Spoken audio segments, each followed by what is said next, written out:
ഇതെല്ലാവർക്കും അറിയാവുന്ന ഒരു കാര്യം തന്നെയാണ്. എന്നാലും ഞാൻ ഒന്നും കൂടി പറയുന്നതേ ഉള്ളൂ. ആർത്തവ സമയം വൈകാനും ക്രമം തെറ്റി വരാനുമുള്ള കാരണം ഒന്ന് സ്ട്രെസ്. നമ്മുടെ ഭയങ്കര സ്ട്രെസ് കൂടിയിട്ടുണ്ടെങ്കിൽ അതിന്റെ ആ ഒരു ക്രമം തെറ്റുന്ന പീരിയഡ്സ് ആവുന്നതിന്റെ ആ ഒരു ഡേറ്റിൽ വേരിയേഷൻസ് വരും, ചിലപ്പോൾ ഡിലേ വരും, അങ്ങനെയൊക്കെ സംഭവിക്കാം. അതുപോലെ തന്നെ കൃത്യമാവാത്ത ഭക്ഷണം, കറക്റ്റായിട്ടുള്ള ഭക്ഷണം അല്ലെങ്കിൽ കറക്റ്റ് സമയത്തുള്ള ഭക്ഷണം കാര്യത്തിൽ ചെന്നിട്ടില്ല എങ്കിൽ നിങ്ങൾക്ക് ഇതേപോലെ തന്നെ സിറ്റുവേഷൻ ഉണ്ടാവും.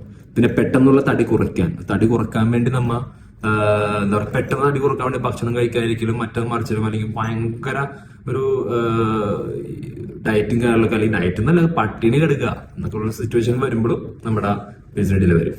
ആൻഡ് ഗർഭനിരോധന ഗുളികകളുടെ ഉപയോഗം, അതായത് പ്രഗ്നന്റ് ആവാതിരിക്കാനുള്ള പില്ലും കാര്യങ്ങളൊക്കെ എടുക്കാൻ നേർത്ത് സെയിം ഇതുപോലെ തന്നെ നിങ്ങൾക്ക് ആ പീരീഡ്സിന്റെ ക്രമം തെറ്റും. അഞ്ചാമത് അമിതമായ വ്യായാമം. ഓവറായിട്ട് വ്യായാമം ചെയ്താലും ഈ പ്രശ്നം ഉണ്ടാവും. പിന്നെ ഹോർമോണൽ വ്യത്യാനം, പിന്നെ തൈറോയ്ഡ് പ്രശ്നം.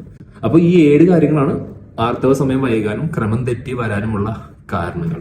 അപ്പോ ഇനി ഇതിൽ കൂടുതൽ റീസൺസ് ഉണ്ടെങ്കിൽ അറിയാവുന്ന താഴെ കമന്റ് ബോക്സിൽ എന്തായാലും പറയണം.